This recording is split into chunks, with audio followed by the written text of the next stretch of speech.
Ladies and gentlemen, we are back. We got some UFC predictions. I'm here with my little bro from across the pond, Aiden. How you doing, man? I'm good. How are you? Good, man. It's fun. It's good that the people finally see that you're kind of part of the channel, doing the thing, always promoting us, sharing our stuff. Got to share the content. All right. What fight did you want to start with, man? I think we should start with Nathaniel Wood versus John Castaneda. Castaneda, yeah. Okay, before we start that, man, how do you feel about the card overall? I think it's a underrated card. It's very stacked, top to bottom. Should be maybe one of the best cards of the year. Honestly, I'm surprised some of these fights are on free. Like Verdum versus Gustafsson at heavyweight on a free card, bro. That's insane. That should be a paper. That could be a main event. 100%. This card's not bad at all. I'm definitely gonna be tuning in. The missus is just gonna have to put up with it. Of course. All right, so we got Nathaniel Wood versus John Castaneda. What do you got?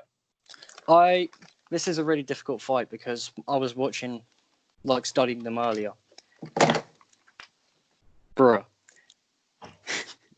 So, Castaneda is a very technical fighter. He will land power shots that you're not seeing. His takedowns, you don't see him either, and they're quick. They power through and they will take you down unless you're right there with it. So, just because I haven't slept. So, his submissions when he's on the ground are amazing. He has an amazing body triangle.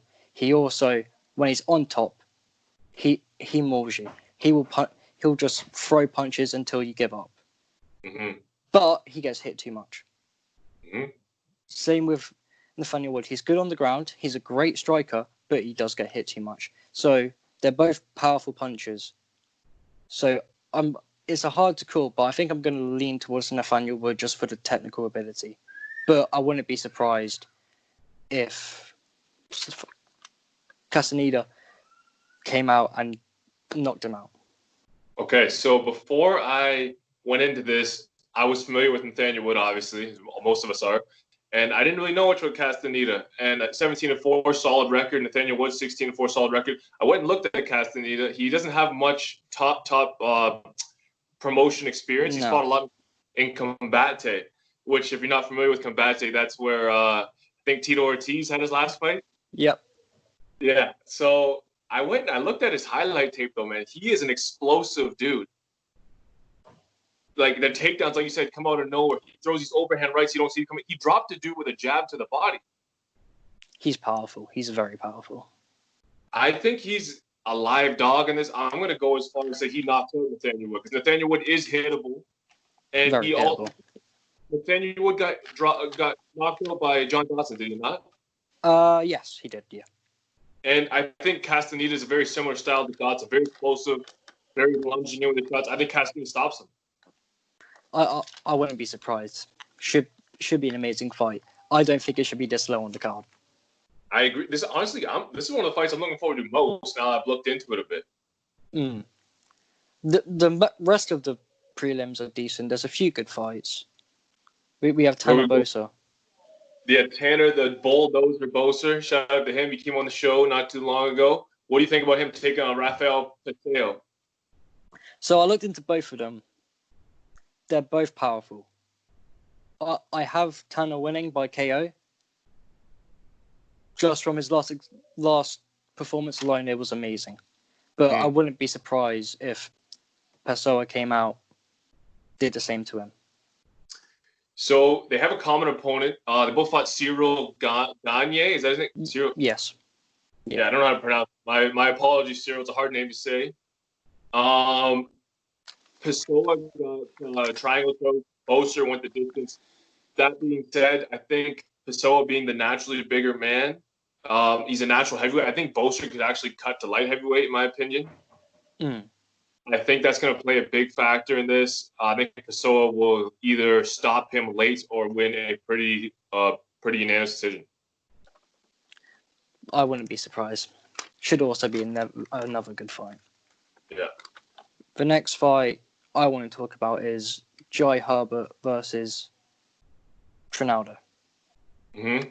I've looked into Jai, and he is a very good striker. Not too bad on the ground either. Mm-hmm. He's explosive. He'll hit you with knees that you don't see coming.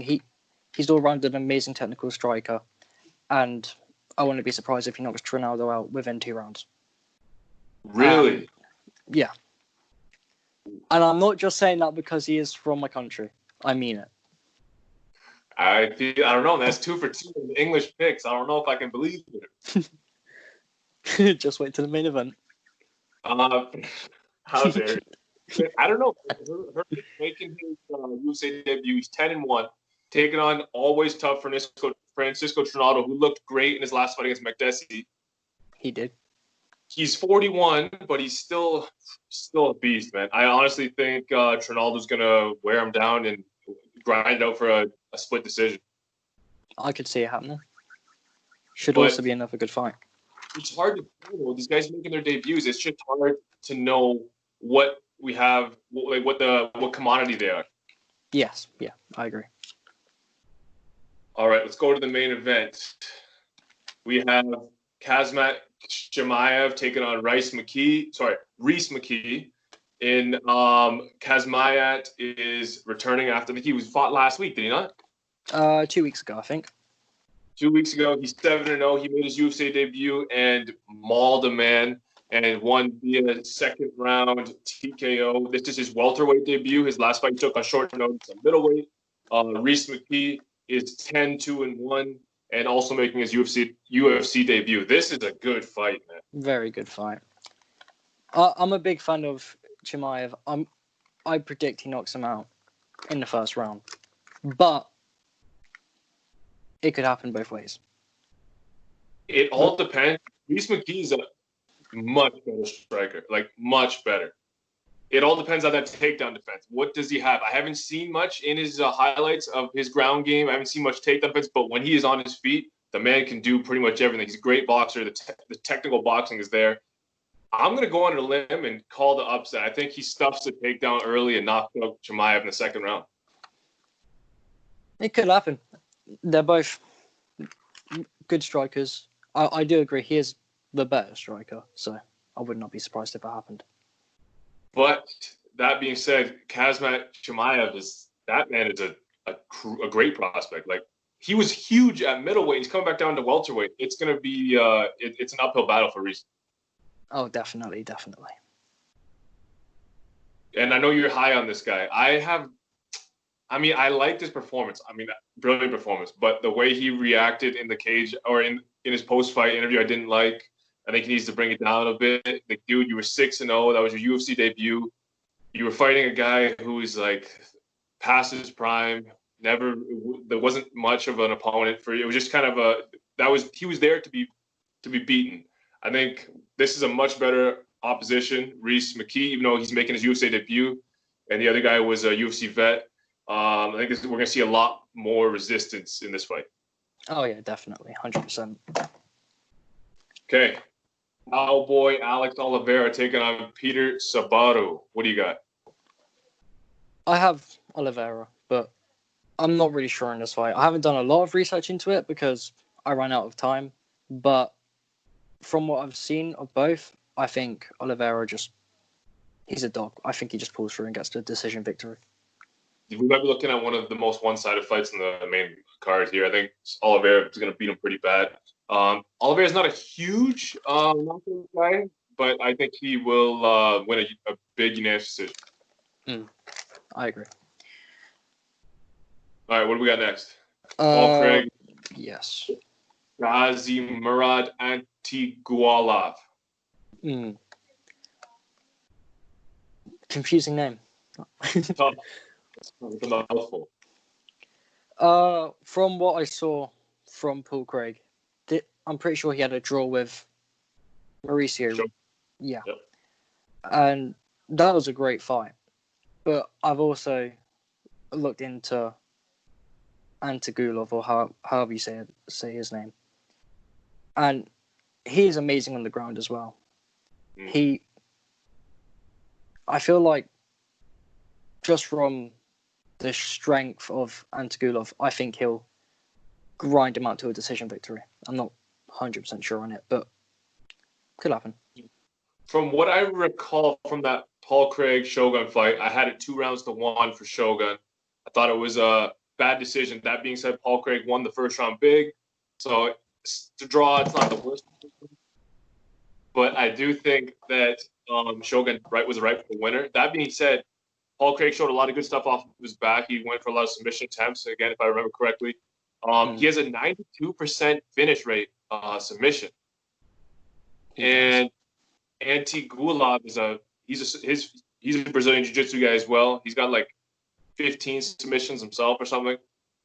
This one's gonna be interesting. I think Paul Craig's length, his leg kicks, and his jab are gonna be the key to this one because I think he's gonna be scoring the more damaging blows and outscoring him on the feet. And if it does go to the ground, it's going to be interesting to see how the scrambles go. I think it'll be pretty even on the ground. I just think he'll have that slight edge on the feet that will win him close rounds. Yeah, it could happen. It could happen. It should be a very good fight. This main card is just stacked. It's nasty. Then we got the former champion, Carla Esparza, taking on Marina Rodriguez. I have Rodriguez. She's taller, much taller. She's got longer reach. I think she'll keep her at range and just grind through a decision. But yeah. Sorry, go ahead. My bad. If Carla gets her to the ground, could go her way. We've seen the struggles Esparza's had when she can't get the fight to the ground that you want to fight. Her last fight against Karate Hottie, not a lot of damage was done, but we all know Karate Hottie won that fight. I agree. She landed the combinations. I don't think she taken down maybe once. Esparza, if Esparza can't get you on the cage or get a clinch on you and get you down, it's done. Like, she has no second option. There's no plan B. I think Marina Rodriguez is going to continue the undefeated streak and will probably stop Esparza. Yeah, I agree. Okay. In a fight that I don't think is getting enough attention, man. Like, I don't know why this isn't being talked about more. Fabricio Verdum is making a second return to the cage since coming back. His first fight was at UFC 249. He lost to Olenek, taking on Alexander Gustafsson in his return bout from retirement and his first fight in the UFC at heavyweight. I don't think he's fought. Did he fight at heavyweight outside of the UFC? I don't know. I'm not sure. But his UFC heavyweight debut, this is ridiculous. Well, I have Gus by KO because if we look at Verdum's last fight, he nearly got knocked out by Olenek. Yeah. Gustafsson's a much better striker. His boxing is amazing. I think he'll put on a clinic against Verdum and sleep him in 2 rounds. There's so many questions with this. It's like, is Gustafsson coming back to needs money, or does he really want to be back in the sport? We don't know. Is him coming back to heavyweight a good thing, or is it just he's lazy, doesn't want to do the weight cut? Personally, I think it's a good decision for him. There's nothing really left for him at light heavyweight because he's fought for the title 3 times, I believe, lost every time. Yeah. It's time to just start over, get a new fresh start. If you look at the heavyweight division, there's favorable matchups. Him versus Curtis Blades, I think depending on how this fight goes, in my mind, I think Gustafsson will be the favorite against Curtis Blades. Oh, I definitely agree. Fabricio, we got a bunch of questions with him. Was it just he was rusty because he'd been off for a couple years? Is it he's getting old? Is it that he just isn't taking it seriously? Because if you looked at his body, it looked like he had a floaty on his stomach. Like, is he going to be in better shape this time? We don't know. I don't know. I honestly think, that being said, there's question marks on both sides. I think Gustafsson is coming back for the right reasons. I think he stops him in the first round. All I know is Gus stops him. Yeah. I have no doubt in my mind. Now, imagine that. Coming up from light heavyweight and stopping one of the greatest heavyweights of all time, former UFC champion, former Strikeforce champion. Would be an amazing time. Now, please tell me why Shogun versus Rodrigo Nogueira is co-main event, and why are they fighting for the 3rd time when Shogun's beat him twice? Yeah. I don't know why this fight's happening. I don't think it should happen. I feel like Nogueira should have retired back in 2018 after his win over Alvey, but he didn't. He didn't. Yeah. I have Rua by probably TKO, but With these older guys, I think you're going to see like the Arlovsky effect where Mauricio will just do enough to win the rounds. I think he goes 3 rounds, and I think he does win it, but I don't think he stops Nogueira. But that being said, I could go without this fight. Like, I don't want to see this fight, to be honest with you. I don't think it should have happened. It makes no sense. Like, and Nogueira's already saying this is his last fight. He's going to retire. Whatnot. I think Rua said he's got like 2 or 3 left after this. You're selling us like the back 9. Like, you guys are on the last hole of your PGA Tour. We're not trying to see this. At least Shogun had a good fight against Paul Craig, so there's something with him, a little bit of upside. I do think Shogun wins pretty dominantly and not pretty dominantly, but wins every round in just doing enough. Yeah. Now you put it like that, I'm going to change my pick. I'm going to say Rua by decision because I don't even know. It's just older guys now. We don't know if they still have it. Right. Which is crazy because Shogun's 38. Like, that's fairly old for MMA, but considering how long he's been doing it, you'd think he's like 50. Oh, yeah, definitely. Okay. One of the most highly anticipated fights of the year, I would say. It kind of deflated because COVID pushed it back and whatnot. But Robert the Reaper Whittaker taking on Darren the Gorilla Till. I'm going to let you start with this one. What do you got? I love both fighters. This is really tough. I've been thinking about it since the fight was made the first time. We don't know how Rob has recovered from all like his past stuff. So he could not be the same fighter. I hope that's not true, but it could be true.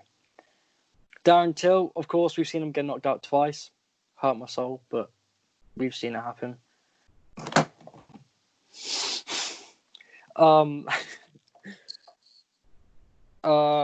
think Darren Till could get a late TKO because I feel like he might dance around, move around, try and avoid all his strikes and then just send one straight left and hit him on the chin. Mm-hmm. But saying that, here's a southpaw. Rob could launch up their head kick and send Till back to sleep zone. Mm-hmm. The interesting thing is both former welterweights who've moved up. Rob is more proven, obviously, at the weight, being the champion. Darren Till's had one fight at the weight class. He beat Kelvin Gastelum, but, I mean, I wasn't impressed with the victory. I didn't see much. He did just enough to win. Yes, he got the win over a good name, but it didn't really raise his stock, in my opinion. His defeat over Masvidal and his defeat over Woodley, those are still fresh on my mind. He did just enough to beat Wonder Boy. I mean, Darren Till has not looked good since the Cowboy fight, in my opinion. Yeah, I see what you mean. I mean, that Cowboy fight was amazing, and then slowly went downhill. So, Rob, yes, there's the question marks. Did Yoel Romero damage him? Maybe. What do you do? 10 rounds with Yoel? 10 rounds with Yoel, yeah. God damn, man. Like, I don't wish that on anybody. Then he goes and takes on the interim champion at the time, Israel Adesanya, gets sparked by him. But he had moments in that fight. He had some good flurries. I don't think we're going to see the end of Rob. I do think this is a pretty dominant win for Robert Whittaker. It could definitely happen. I kind of want another, like, Kelvin Gastelum, Israel Adesanya type fight. I just want another 5-round war. But with both of these guys' power, I don't see it going 5 rounds. So who are you picking? God, it's tough because I love both, but I think I'm gonna have to go with Till by knockout. But I wouldn't be surprised if Robert came out and flatlined him. Okay, so I got robbed by about second round knockout, maybe third. It's gonna be late in the second if he does do it in the second. And you got Till. If Till wins, I think it'd be early. What do you think? Yeah, I think you'd have to catch him pretty early. I feel like as it slowly goes on, it leans more towards Robert. I agreed. Okay, anything else you want to add before we get out of here? Yeah, one more thing. Follow Gloved Up on Instagram. How dare you? How you could cut that out, I don't mind. That's hilarious. Okay. All right, guys, there you have it. That's our picks for the card. Let us know what you guys think in the comments, and we'll be back next week with some more content for you. We're out. Peace.